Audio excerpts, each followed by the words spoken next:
Les he hablado mucho sobre la necesidad de incluir los 4 elementos del lenguaje en su rutina: la escucha, la lectura, la escritura y el habla. ¿Lo estás haciendo tú o te falta alguno de estos elementos? Si es así, te voy a explicar en este video cuáles podrían ser las consecuencias. Comencemos.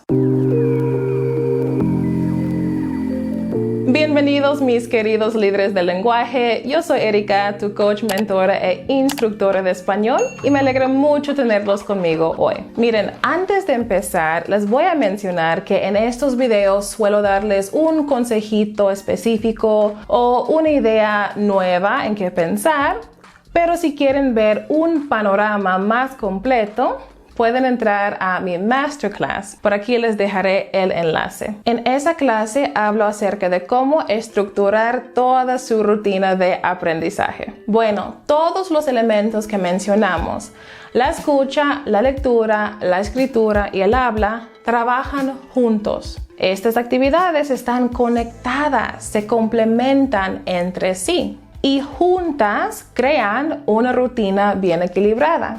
Por eso lo que he notado es que cuando mis alumnos tienen ciertas deficiencias, ciertos problemas, normalmente se debe a que les falta uno o más de estos elementos básicos en su rutina. Entonces, lo que voy a hacer es mencionar algunos de los problemas más comunes que observo y que mis alumnos mismos me comunican, y quiero que tú pienses si te puedes identificar con alguno de ellos.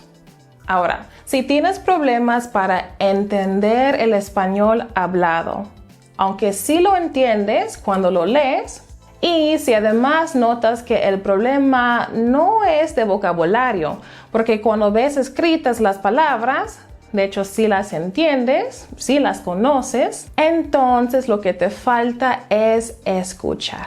Por lo tanto, quiero que dediques mucho tiempo a escuchar español, pero no solamente en conversaciones, porque si tienes muchos problemas para entender el español en una conversación, puede ser que también se deba a que tengas nervios. Entonces, escucha mucho español fuera de las conversaciones. O sea, me refiero a los podcasts, los cuentos cortos, la narración de cuentos, las noticias, la música. Escucha en momentos en los que estás relajado. Cuando haces eso, tu cerebro se acostumbrará a estar relajado cuando estás escuchando español. Y cuando estés en una situación de más presión, por ejemplo, en una conversación cara a cara, pues no te vas a estresar tanto. Ahora, nota que tienes que variar lo que estás escuchando. Si te quedas meses y meses usando puro material para principiantes, en el que hablan muy despacio, muy claro, difícilmente vas a poder progresar hasta el grado de poder entender a un nativo. Ahora, por supuesto que puedes empezar con esas cosas, pero recuerda que tarde o temprano tendrás que asegurarte de que el nivel de dificultad de tu material esté aumentando a medida que tú vayas progresando. Cabe mencionar también que si tienes un problema con la pronunciación, pues no hace falta decir que hay que escuchar mucho español también. Ahora, si tienes problemas para aprender y retener vocabulario nuevo, si sientes que entran las palabras y se salen rápidamente, o también si te cuesta escribir bien en español, lo que te falta es la lectura.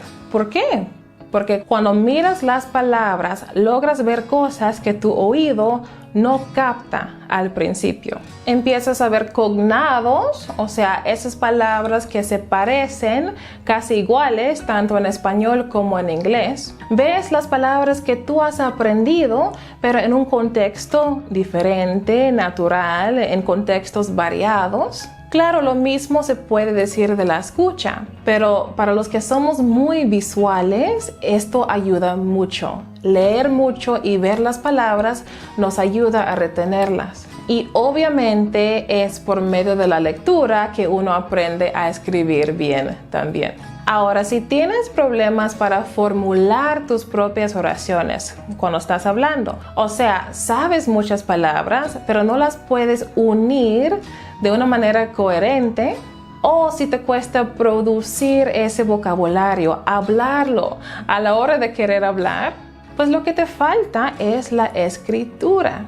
Claro, tienes que primero haber consumido el idioma, por decirlo así, por medio de la lectura y la escucha, como hemos mencionado. Pero si ya lo estás haciendo, pero todavía tienes este problema de no poder juntar tus palabras y crear oraciones completas, entonces tienes que practicar creando tus propias oraciones. Y esta práctica te servirá de mucho a la hora de hablar, porque ya estarás acostumbrado a tener que pensar en cómo expresarte, pero sin la presión de estar en una conversación. Y finalmente, si tienes un buen vocabulario y te puedes expresar más o menos bien cuando escribes, pero a la hora de hablar se te traba la lengua, lo que te falta es el habla, te falta esa práctica. Ahora, en esta categoría de habla vamos a incluir la lectura en voz alta. Aunque estrictamente hablando, pues eso podría estar en la categoría de lectura, ¿no?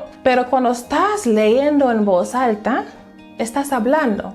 Estás practicando con tu lengua, tu cerebro se está acostumbrando a cómo se siente tratar de producir esos sonidos, y lo mejor es que lo puedes hacer cuando estás tranquilo, cuando no hay nadie, o lo puedes hacer con la ayuda de un amigo o un tutor para que te ayude con la pronunciación. Y si te pones muy nervioso al hablar y sientes que los nervios te están impidiendo, pues practica con una sola persona a la vez, como con un tutor privado. A veces cuesta y toma un poco de tiempo hallar a la persona adecuada, pero cuando lo logres, tus habilidades mejorarán rápidamente. Bueno amigos, vuelvo a repetir que estamos generalizando, porque como mencioné en un principio, todos los elementos se complementan. Y de hecho, si te falta uno, puedes tener varios problemas con el idioma, no solamente los que he mencionado. Pero esto fue para darte una idea de la importancia de incluir estos 4 elementos en tu rutina y algunas de las posibles consecuencias de no hacerlo. Si lo haces, tus habilidades mejorarán en cada aspecto y de manera más rápida, porque estarás usando el poder de todo lo que el idioma tiene para ofrecerte, no solamente 1 o 2 aspectos. Bueno, si quieres saber más sobre cómo crear tu rutina de español, de nuevo te invito a mi masterclass. Espero verte ahí. Pero mientras tanto, no te olvides de salir y vivir tu nuevo idioma hoy mismo. Hasta la próxima.